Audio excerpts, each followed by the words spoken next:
The Durian Heat, bringing big ideas and critical opinions in Southeast Asia. Welcome back to Durian ASEAN, the voice of discovery and sharing. You are with Grace at Durian Heat, where we discuss matters around Southeast Asia. And today, as usual, on Thursday morning, we have been collaborating with BTL to talk about series of problems when it comes to beauty and health. And today we'll be focusing more on the new body resolution in year 2016. I'm sure you guys all have written down in your list for what you want to do, what you want to achieve in this year. So we have invited Dr. Abrizah Ousman from Dr. Abby Clinic, where she will be discussing and also sharing some of the stuff when it comes to body resolution in year 2016. So let's say hello to her. Hello. Hi, Grace. So before we get into our serious business out there, why don't you briefly introduce yourself to our listeners? Okay, my name is Dr. Abrizah Ousman. Patients call me Dr. Abby. Right. And I am an aesthetic and anti-aging physician. Mm-hmm. I have been practicing in this medical field since 2007. Mm-hmm. In 2013, I opened up my own practice. Right, you have been treating a lot of patients and clients, I believe. So what are the common concerns from your client when it comes to body shaping? Of course, first and foremost, everybody has some concerns, and most commonly involve abdominal area. All right, yeah. Yeah, and I think second most common is the lower part of the body, the hip and the thigh area. I see. Yeah, and everybody desires to have some sort of slimming result or shaping result involving those two areas. I'm sure the concerns are even more than before when it comes to festive seasons towards Chinese New Year and so on.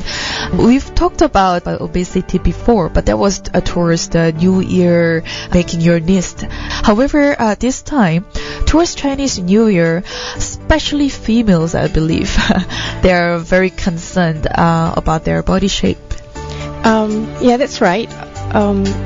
The festive season, of course, puts more stress on everyone to look good, because that's when they start seeing, relatives that they have not seen for a while. But I think putting aside festive season, I think in general, in these recent years, with the development of, more social network apps, and a lot of platforms, websites, right? A lot of platforms, and the stress and the desire to look good, through photos, really puts a toll, and I think that it creates a demand. All right. More demand. We've been talking about body shaping and how to look good, and also to take care of your appearance to the public in general.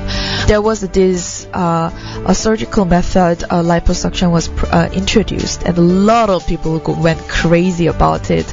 And then, of course, there were some risk, and also there are some issues. But at the same time, when it comes to a new technology or a new method, I believe it comes with the pros and cons. How was it introduced to the public from the first place? What made it so famous?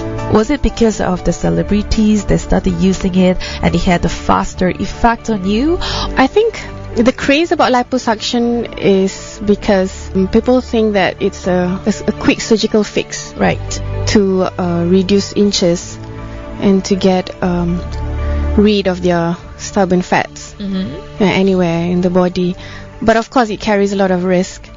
It was introduced many years ago, and everybody knows what liposuction is. But of course, it entails a lot of risk.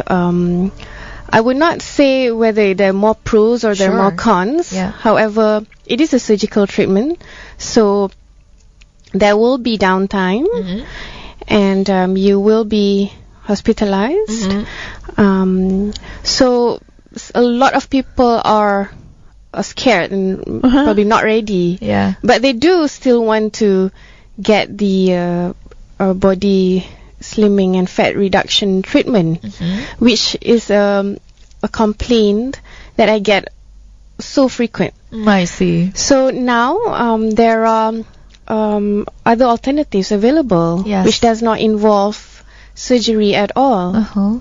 And also no pain for sure, I believe. Yeah, no pain, no downtime. Yeah. So I guess that's what the people have been looking for when it comes to slimming down their bodies. Yeah, definitely. Because other than the liposuction, I also heard from my close friends, they also go for massages to burn down the fat and break down the fat. But even that, they told me it's quite painful. Yeah. Well, first of all, I don't think massages to break down the fat works. Mm-hmm. Okay, it is not easy to break down one's fat cells, especially if they've been around for years. Stubborn fats. Stubborn fats, yeah, and there are subcutaneous fat and visceral fat. So those are more of a layman approach. I see. Okay. I'm excited to share about the latest treatment that is available now. Sure. So we're gonna talk about this treatment that is non-invasive and non-pain treatment that Dr. Abby is gonna introduce later. So stay tuned. After this short break, we'll come back.